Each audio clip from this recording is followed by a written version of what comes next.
Natapos ni Solomon ang templo ni Yahweh at ang sarili niyang palasyo, sinunod niyang lahat ang plano niya para sa mga ito.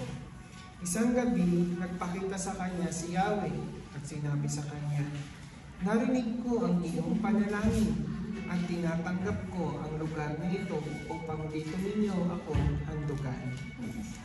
Isara ko man ang langit at hindi na umulan. Utusan ko man ang mga balang upang salantain ang lupain ito. Magpadala man ako ng salot sa aking bayan, ngunit kung ang bayang ito ay nagtataglay ng aking karangalan, ay magpakumbaba, manalangin, hanapin ako at talikuran ang kanilang kasamaan. Papakinggan ko sila mula sa langit, patatawarin ko sila sa kanilang mga kasalanan, at muli kong pasasaganain ang kanilang lupain. Babantayan ko sila at papakinggan ko ang mga panalangin iniaalay nila rito. Pinili ko at iniukol ang templong ito upang dito ako sambahin magpakailanman. Lagi kong babantayan at mamahalin ang templong ito magpakailanman." 17. Kung mananatili kang tapat sa akin gaya ng iyong amang si David, kung susundin mo ang lahat kung mga utos at tuntunin, 18, patatatagin ko ang iyong paghahari tulad ng pangako ko sa iyong ama, si David. Hindi siya mawawalan ng anak na lalaki na mag-aari sa Israel. 19, ngunit kapag tinalikuran ninyo ako at sinuway ninyo ang mga batas at mga utos na ibinigay ko sa inyo, at sumamba kayo at naglingkod sa ibang mga Diyos, palalayasin ko kayo sa lupain ito na ibinigay ko sa inyo. Iiwan ko ang templong ito na inilaan ko upang dito ako sambahin. Pagtatawanan ito at lalapastanganin ng mga bansa. 21, ang mapadaan sa tapat ng templong ito na ngayon dinadakila ay mapapailing at magtatanong, bakit kaya ganito ang ginawa ni Yahweh sa lupain ito at sa templong ito? 22, ito naman ang isasagot sa kanila, sapagkat tinalikuran nila si Yahweh, ang Diyos ng kanilang mga ninuno na naglabas sa kanila sa Ehipto. Bumaling sila sa ibang mga Diyos at ang mga ito ang kanilang sinamba at pinaglingkuran. Kaya pinarusahan sila ng ganito ni Yahweh. Amen. So, ito po yung devotion.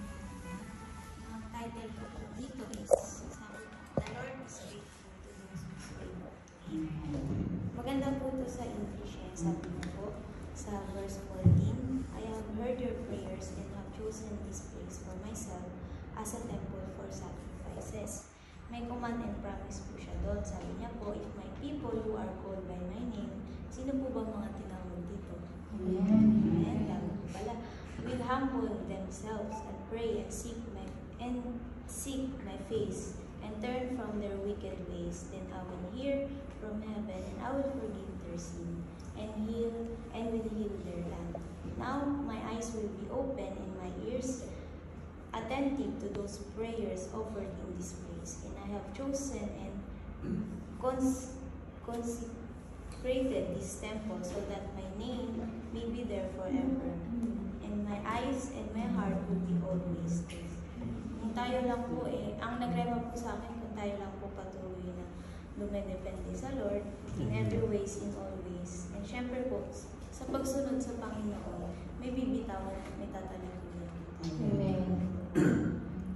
And papakinggan po ng Lord ang prayers natin. Hindi lang po papakinggan, patatawarin niyo po na tayo sa atin.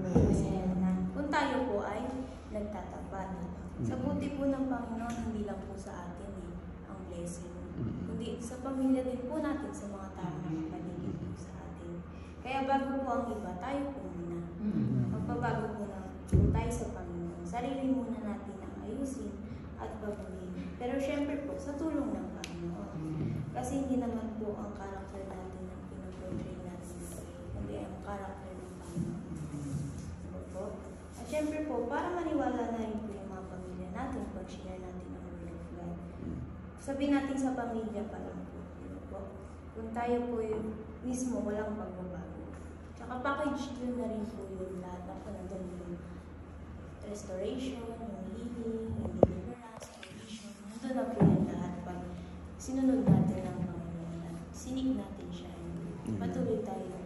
mag-seek sa Kanya. Diba po? If only willing po tayo magbabago at isip at mag-pray po sa Panginoon.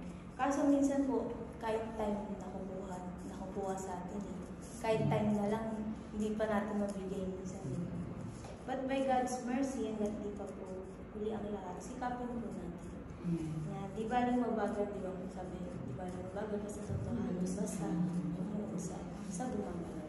Diba? Wala naman po pagalingan o wala naman po sa pagalingan o paunahan niya.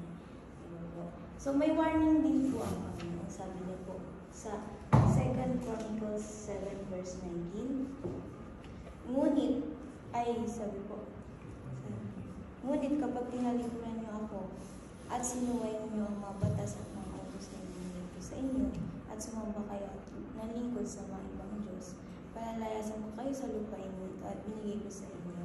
Iiwan ko ang templo ito na inilaan ko upang dito ako sambahin. Pagtatawanan ito at lalapastangin ang mga bansa at mapapadaan sa tapat ng templo ito na ngayon dinadakila ay mapapailing at magtatanong, bakit kaya ganito ang ginawa ni Yahweh sa lupain ito sa templo ito? Ito naman ang isasagot sa kanila, sapagkat tinalikuran nila si Yahweh ang Diyos ng kanilang mga ninuno na naglabas sa kanila sa iyo. Bumalik sila sa ibang Diyos at ang mga ito at kanilang sinamba at pinaglingkuran. Kaya pinarusahan sila at ngayon ito ni Yahweh. But because of His grace and mercy, He is faithful even though we're not. At dahil po doon, di ba po sa story pa lang po natin, sa testimony pa lang po natin, marami nang nai-inspire. Di ba po? Marami nang nai-engage na gusto din maranasan ng power ng Panginoon. Di ba po? Kaya sabi mo po sa gagawin mo, ikaw po ang gagamitin. Ikaw po ang gagamitin. Ikaw. Nagalit ikaw. Tayo ang gagamitin. Kaya huwag po tayo mag-meditate sa mga bad situations po natin, ang mga negative sides. Kasi po, dun po sa mga sinasabi natin bad situation, mga negative side, dun po makikita ang power ng Panginoon sa buhay mo. Diba po? Dahil po sa glory ng Panginoon, marami ang buhay na mailigtas, marami ang masisave.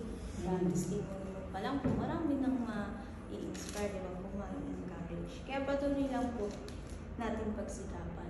Opo, masakit kasi may tatanggalin. Ipuprone na po tayo. Diba? Pero sabi nga, para sa ikabubuti. We shall know the truth and the truth